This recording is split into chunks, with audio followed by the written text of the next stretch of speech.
Zaidan, nosso entrevistado já está conosco.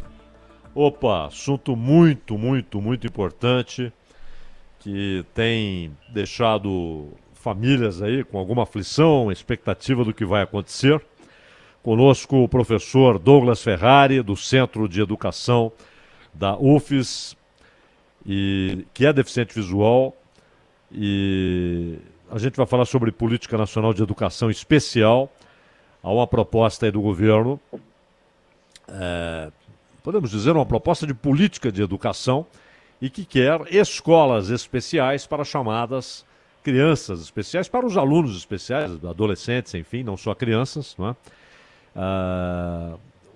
O governo argumenta que isso pode dar uma educação mais adequada, com professores mais preparados, com prédios preparados para recebê-las, né? De acordo com as diversas dificuldades físicas que possam ter. E, no entanto, muita gente reage dizendo que isso fere um princípio constitucional de inclusão e pode, na verdade, ser uma dificuldade, pode trazer dificuldades para essas crianças e adolescentes. Os senadores, inclusive, falam em revogar essa medida. Então, nós vamos conversar com o professor Douglas Ferrari. Professor Douglas, boa tarde, muito obrigado pela atenção conosco aqui na Bandeirantes. Boa tarde, ouvintes. É um prazer estar aqui com vocês conversando sobre esse ponto, que é um ponto importante, ganhou a mídia desde a semana passada, né? E qual a opinião do senhor sobre a proposta do governo? Então, eu sou radicalmente contra, né? Eu estive na escola comum e, para mim, foi a possibilidade que me fez chegar até a universidade como professor universitário, né? Conhecendo outras realidades, a gente vê que a política de inclusão escolar, ela vinha avançando, né, décadas e décadas no Brasil. A gente sabe que a educação para a população, ela não é tão antiga, né? Ela historicamente é recente, para as pessoas com deficiência é mais recente ainda. Então foi uma conquista grande desde a Constituição, a gente ter a inclusão dos alunos na escola. Isso foi avançando com a Lei Brasileira foi com a Lei de Diretrizes e Bases, né, a LDB, depois com a Resolução número 2, que fala da educação especial, depois veio a Política Nacional de Educação Inclusiva, então num sistema de avanços, né? A Lei Brasileira de Inclusão foi a última, né, que garante os alunos na escola, e das quais, né, todos se beneficiam, né, as pessoas com deficiência, as pessoas sem deficiência. Para mim é muito complicado criar o seu quadrado, cada um o seu quadrado de arame farpado, né?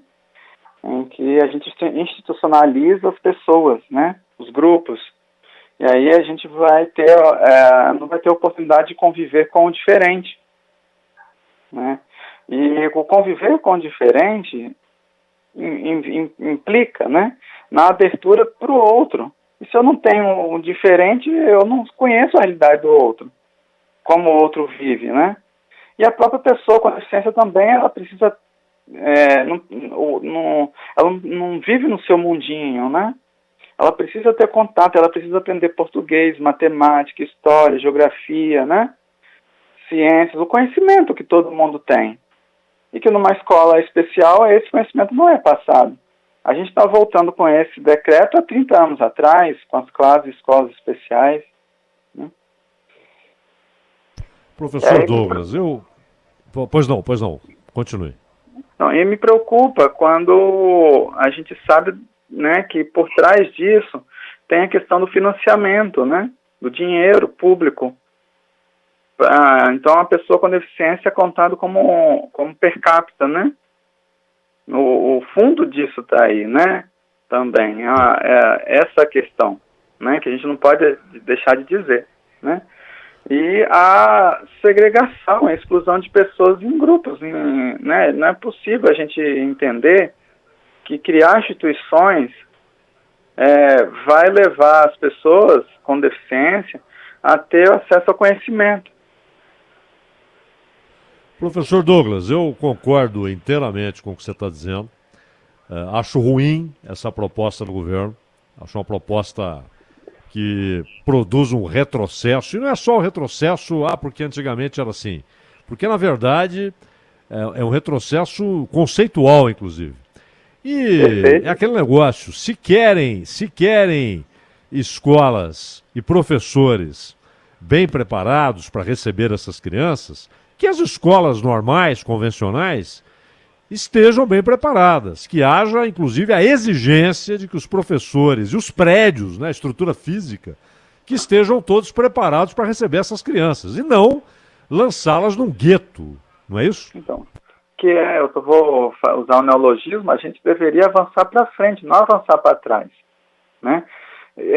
Acontece que as escolas públicas, né, elas poderiam estar melhor, mas não estão porque muitos dos recursos públicos são destinados a instituições privadas, né? O dinheiro da educação, ela tem duas brechas para a educação privada, para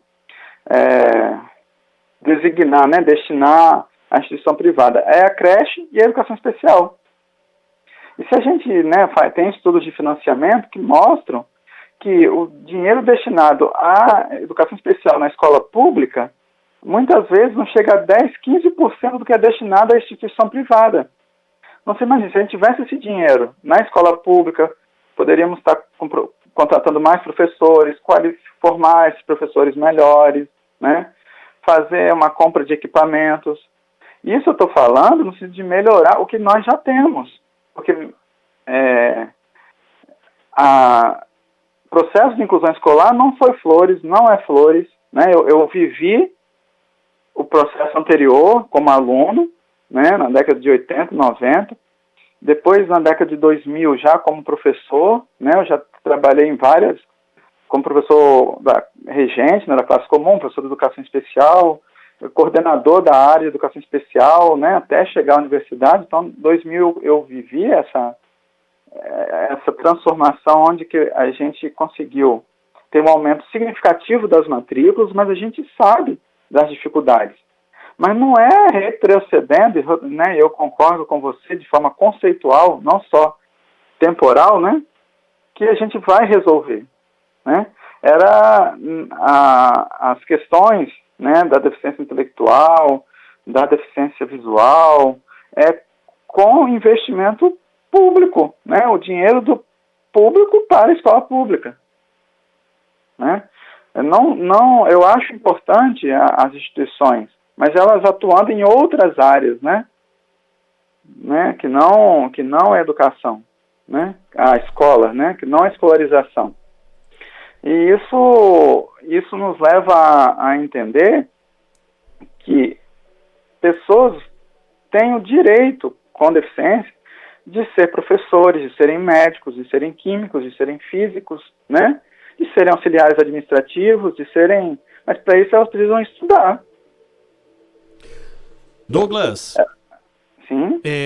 Douglas Christian Ferrari de Mello. Alguma professora te chamava assim ou não? Pelo nome completo? Não. Nunca chamava pelo nome completo? Não. Mas você... É Douglas ou Christian, né? Mas você era uma criança. Como foi a tua vida? Você é deficiente visual.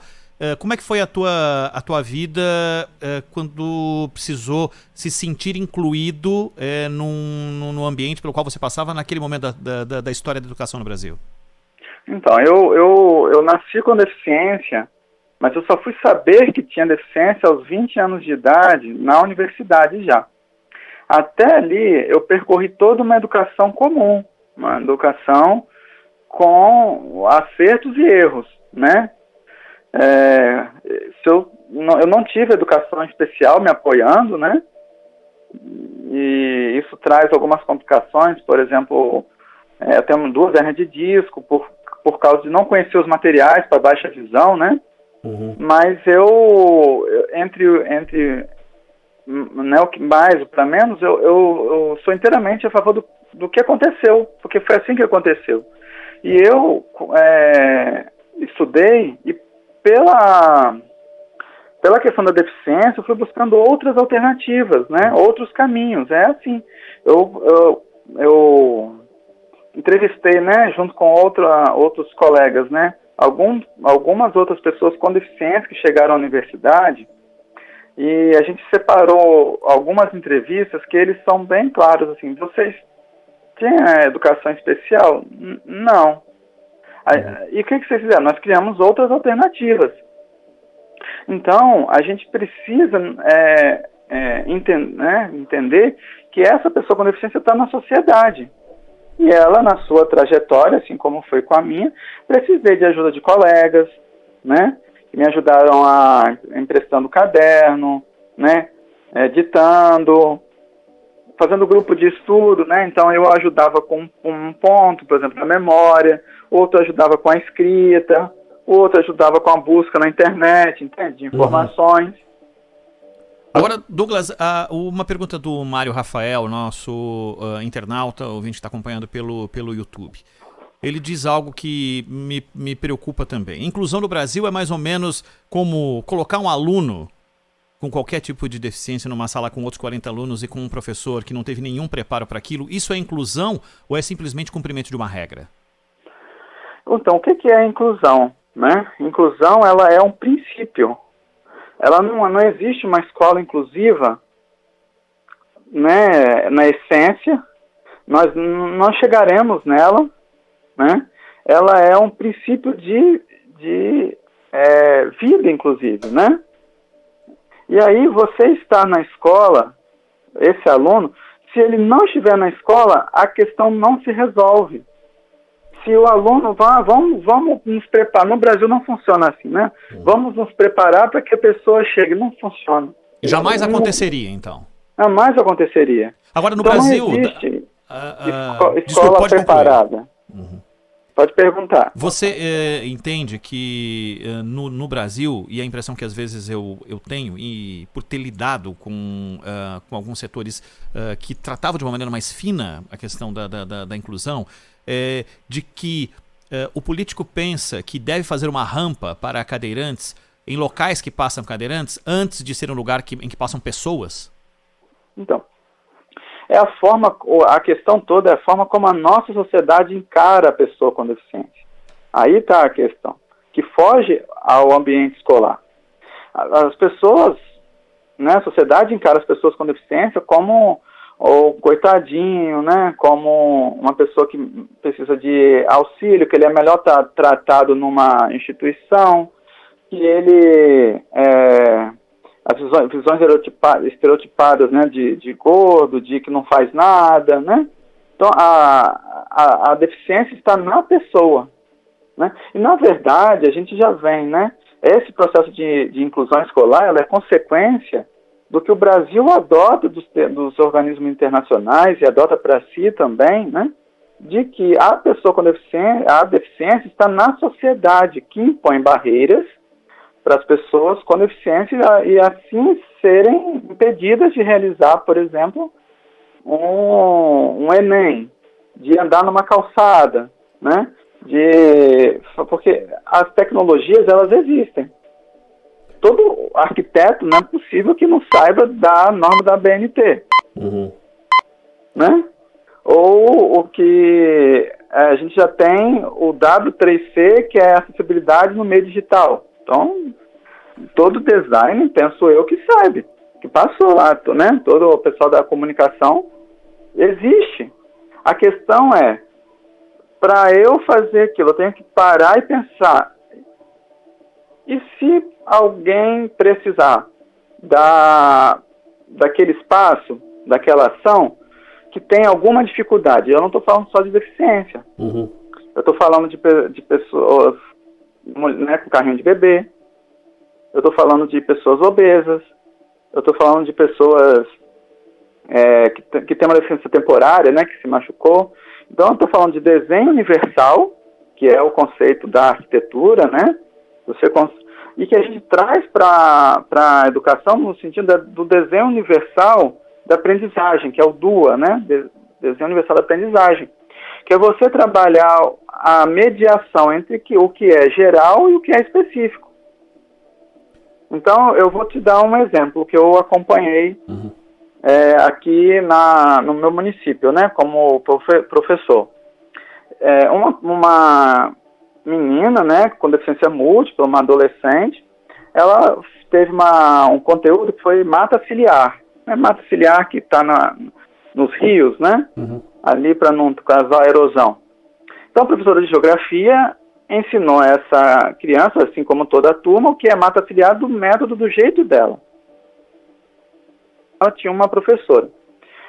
No mesmo dia, à tarde, né, essa adolescente volta à escola, né, no atendimento complementar, né, e a professora, que por um acaso era a mesma professora dela, né, ela tinha 50 horas naquela escola, ela foi ensinar mata ciliar também, o mesmo conteúdo, mas diferente da professora de geografia, ela foi trabalhar com o que né, com a adolescente gostava, ela já conhecia a sua aluna e ela gostava de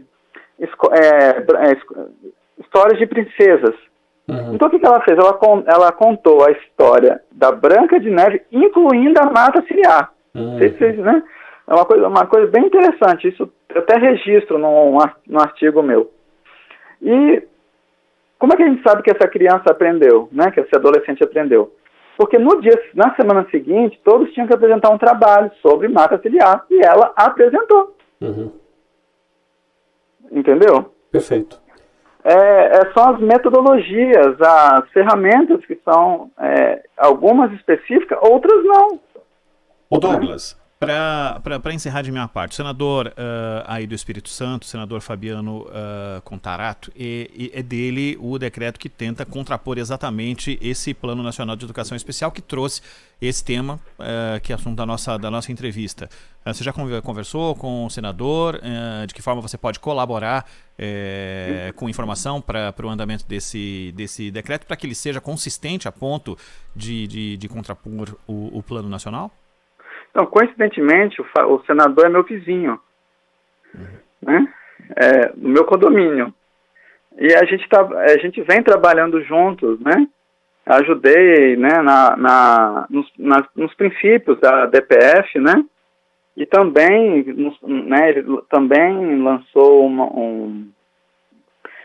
junto com a Mara Gabrilli, né, um PDL, né, que é para assustar o decreto, na Câmara também, né, com algumas bancadas, a gente trabalhou firmemente, né, junto com essas bancadas para também fazer os PDLs, mas a ação mais efetiva veio do Fabiano, né, com um grupo de advogados porque fere, né, é importante dizer isso, fere, né, esse decreto a um direito constitucional, que é o direito subjetivo do direito à educação. O que é direito subjetivo? É um direito que a criança, ao nascer, ela tem esse direito à educação na escola. Seja a família queira ou não queira, seja a pessoa queira ou não queira. Né? Nenhuma outra família tem direito de escolher. Né? Se você não matricular o seu filho, o que acontece, né? Ele vai para o conselho tutelar até a pessoa pode ser presa por abandono de incapaz, né? Então, porque é um direito subjetivo, né? É um direito que a sociedade entende que é um direito fundamental de todas as pessoas, todos e todas.